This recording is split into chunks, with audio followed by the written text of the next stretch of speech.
성경을 읽다 보면 우리의 상식과 이성을 뛰어넘는 수많은 기적들을 만나게 됩니다. 거대한 홍해가 갈라지고 죽은 자가 다시 살아나고 또 하늘에서는 불이 내려오는 정말 장엄하고 놀라운 사건들이죠.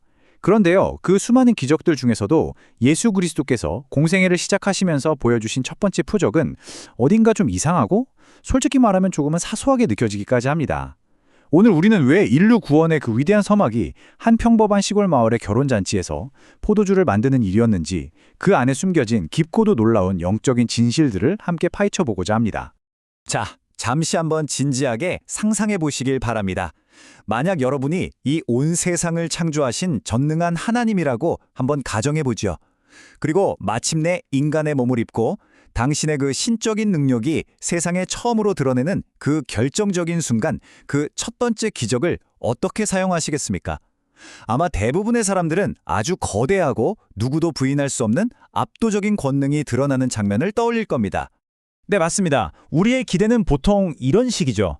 하늘이 쫙 갈라지면서 천둥과 함께 장엄한 음성이 들려온다거나 나사로처럼 이미 죽어서 썩어가는 사람이 무덤에서 다시 걸어 나오는 그런 충격적인 장면, 혹은 당대 최강대국이었던 로마 제국 전체가 그 권능 앞에 단번에 무릎 꿇게 만드는 그런 압도적인 힘을 기대하게 됩니다.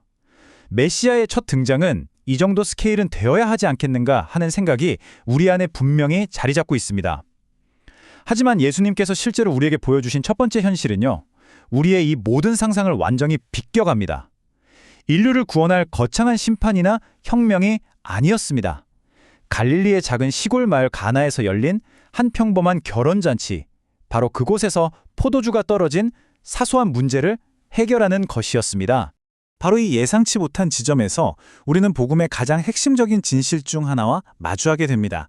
그것은 바로 하나님은 우리가 상상하고 기대하는 방식대로 우리의 상식과 기준에 맞춰 일하시는 분이 아니라는 사실입니다.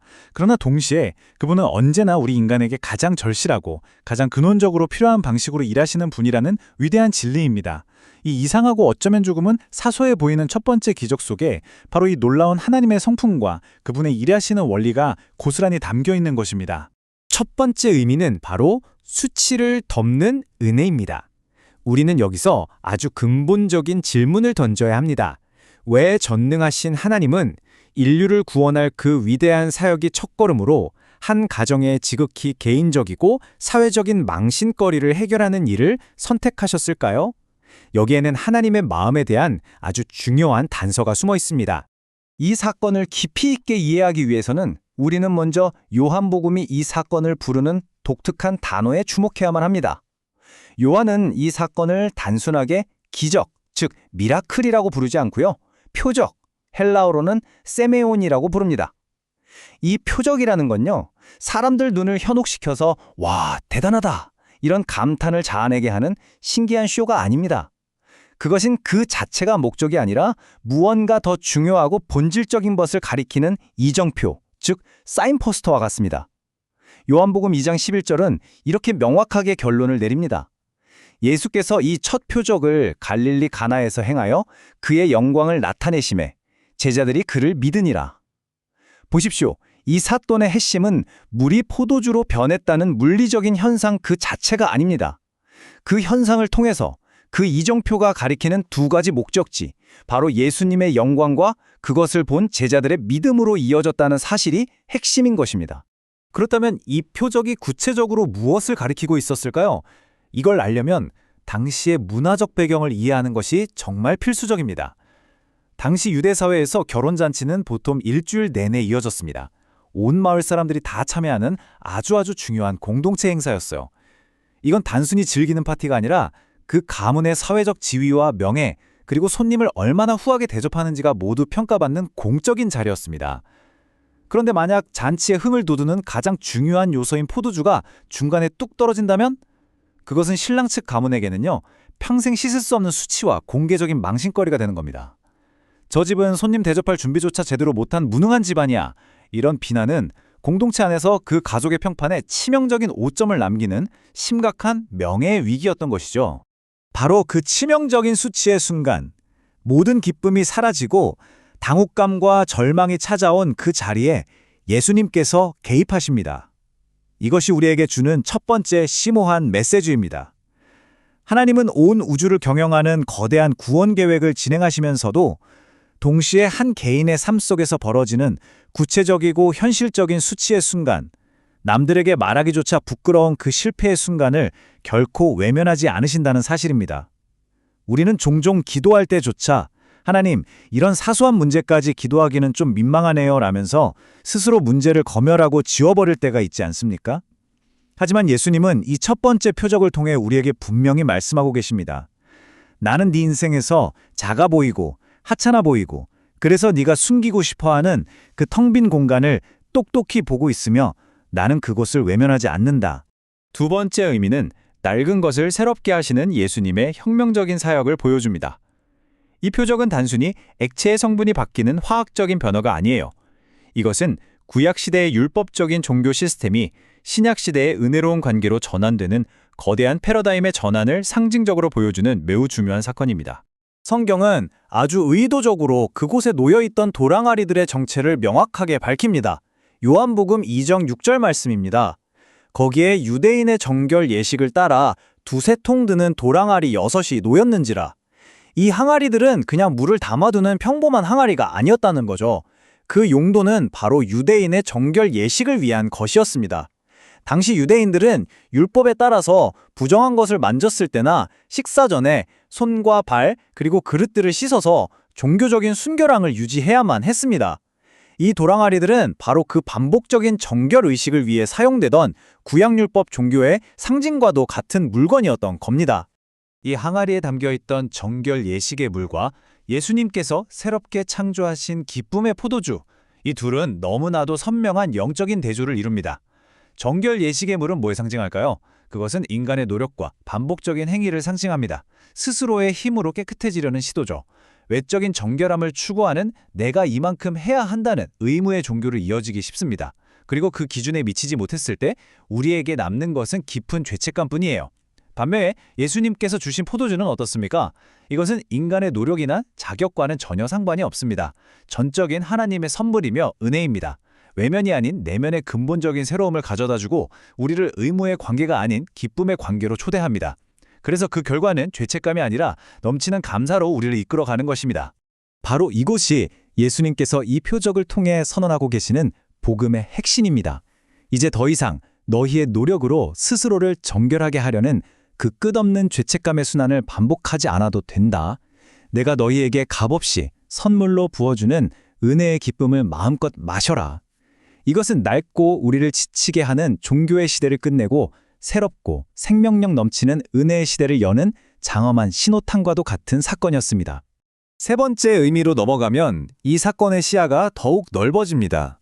가나의 이 작은 결혼 잔치는요, 바로 하나님 나라의 시작을 온 세상에 알리는 표적이라는 점입니다. 이 잔치는 사실 성경 전체를 관통하여 흐르는 거대한 하나님 나라 잔치의 서막이자 일종의 맛보기, 포르테이스트였던 것입니다. 성경 전체를 아우르는 큰 그림을 한번 보시겠습니다. 구약의 이사야 선지자는 장차 메시아가 오셔서 완성하실 하나님 나라를 거대한 잔치로 묘사했습니다. 이사야서 25장 6절 말씀입니다. 만군의 여호와께서 이 산에서 만민을 위하여 기름진 것과 오래 저장하였던 포도주로 연회를 베푸시리니 곧 골수가 가득한 기름진 것과 맑게 걸은 오래 저장하였던 포도주로 하실 것이며, 하나님 나라의 완성은 이처럼 풍성하고 기쁨이 넘치는 잔치라는 것이죠. 그리고 오늘 우리가 보고 있는 가나의 결혼잔치는 바로 그 약속된 하나님 나라의 잔치가 어떤 것인지를 사람들에게 미리 맛보여준 사건입니다. 이후 예수님 사역의 정점인 십자가 사건, 바로 전날 밤, 그분의 피는 우리를 위한 새 언약의 포도주가 됩니다. 마태복음 26장 28절입니다. 이것은 죄사함을 얻게 하려고 많은 사람을 위하여 흘리는 바 나의 피, 곧 언약의 피니라. 그리고 성경의 마지막 책인 요한계시록 19장 9절은 인류 역사의 최종적인 완성을 어린 양의 혼인잔치로 묘사합니다. 이처럼 복음의 이야기는 잔치로 시작해서 잔치로 완성되는 것입니다. 이제 연결이 되시나요? 예수님께서 당신의 첫 번째 표적으로 잔치집의 부족함을 채우신 것은 결코 우연이 아니었습니다. 이것은 이제 내가 왔다, 구약 선지자들이 그토록 오랫동안 예언했던 바로 그 하나님 나라의 잔치가 지금 바로 여기서 시작되었다는 것을 온몸으로 보여주신 장엄하고도 기쁨에 찬 선포였던 것입니다. 자, 그렇다면 이 놀랍고 깊이 있는 이야기가 2000년의 시간을 훌쩍 넘어 오늘을 살아가는 바로 저와 여러분의 삶과는 어떤 구체적인 관계가 있을까요? 이제 이 말씀을 우리의 삶의 자리로 직접 가져와 적용해 보겠습니다. 가나의 잔치집에는 기쁨과 환대의 상징인 포도주가 떨어지는 위기의 순간이 있었습니다. 우리 인생에도 예외 없이 그런 순간들이 찾아옵니다. 한때는 뜨거웠던 인간관계의 포도주가 차갑게 식어버릴 때가 있고, 흔들리지 않을 것 같았던 확신에 찼던 믿음의 포도주가 바닥을 보일 때도 있습니다. 열정적으로 드렸던 기도의 포도주가 완전히 메말라서 이제 더는 기도할 힘조차 없다 싶은 그런 절망의 순간을 만나기도 합니다. 지금 여러분의 삶에서 포도주가 떨어진 그 텅 비어버린 영역은 어디입니까? 이 이야기 속에서 하인들이 했던 역할을 한번 깊이 묵상해 보십시오. 예수님은 그들에게 거창한 믿음이나 특별한 능력을 요구하지 않으셨습니다. 첫째, 그들은 텅 비어버린 항아리를 예수님께 그대로 가져왔습니다. 이게 바로 우리가 첫 번째로 할 일입니다. 우리의 부족함, 결핍, 수치를 포장하거나 숨기지 말고 있는 모습 그대로 그분 앞에 가져가야 합니다. 둘째, 항아리에 물을 채우라 라는 지극히 단순하고 평범한 말씀에 그들은 즉시 순종했습니다. 성경은 그들이 아귀까지 채웠다고 기록합니다. 우리의 몫은 이처럼 거창한 영웅적 행위가 아닌 단순하고 성실한 순종입니다. 셋째, 그들은 변화를 온전히 신뢰했습니다. 물을 포도주로 바꾸는 것은 하인들의 능력이 아니었죠. 그들의 역할은 물을 붓는 것이었고, 기적을 일으키는 것은 전적으로 예수님의 몫이었습니다. 영적인 원리는 오늘 우리에게도 똑같이 적용됩니다. 우리의 몫은 내게 남은 것이 비록 보잘것없는 물밖에 없어 보일지라도 그것이 눈물의 물이든 지친 순종의 물이든 깊은 상처의 물일지라도 그것을 주님의 말씀에 따라 나의 빈 항아리에 채우는 것입니다. 그리고 그 평범하고 보잘것없는 물을 세상이 줄 수 없는 놀라운 기쁨의 포도주로 바꾸시는 것은 전적으로 하나님의 능력과 은혜의 몫입니다. 우리는 기적을 만드는 사람이 아니라 기적이 일어날 자리에 순종으로 서 있는 사람입니다. 오늘 이 말씀을 통해 주님은 우리를 세 가지 새로운 삶의 자리로 초대하고 계십니다. 첫째, 여러분의 삶에 포도주가 떨어진 그 부끄러운 자리를 더 이상 외면하거나 숨기지 말고 정직하게 주님께 내어놓는 용기를 내십시오. 기도는 유창한 말이 아니라 주님 앞에 빈손을 내미는 정직함입니다. 둘째, 내가 더 노력해야지 하는 정결의 물을 반복해서 붓던 그 낡은 신앙의 패턴에서 벗어나서 값없이 주시는 은혜의 포도주를 마시고 신뢰하기로 결단하십시오. 셋째, 하나님을 우리에게 고행과 금욕만을 요구하는 엄격한 분으로 오해하지 마십시오. 그분은 거룩한 기쁨과 축제로 우리의 깨어진 삶을 풍성하게 회복시킬 원하시는 분임을 꼭 기억하십시오. 결국 이 모든 표적의 목적은 단 하나의 지점으로 귀결됩니다.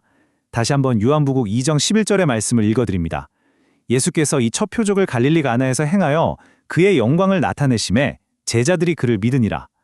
이 사건은 단순히 신기한 옛날 이야기가 아닙니다. 이것은 예수님이 누구신지를 우리에게 보여주고 우리를 그분을 향한 믿음으로 초대하는 살아있는 사건입니다. 혹시 지금 여러분의 삶의 텅 비어버린 공간 때문에 깊이 낙심하고 계십니까? 어쩌면 그 텅 빈 공간은 여러분의 실패의 증거가 아니라 하나님의 새로운 은혜와 기적이 부어질 자리를 마련하는 그분의 특별하고도 자비로운 초대장일지도 모릅니다. 당신의 잔치에 포도주가 떨어진 것을 주님은 누구보다 잘 알고 계십니다. 그리고 오늘 당신에게 이렇게 말씀하십니다. 나는 바로 그 텅 빈 공간을 세상이 결코 줄 수 없는 새로운 기쁨과 은혜의 포도주로 채우는 하나님이다.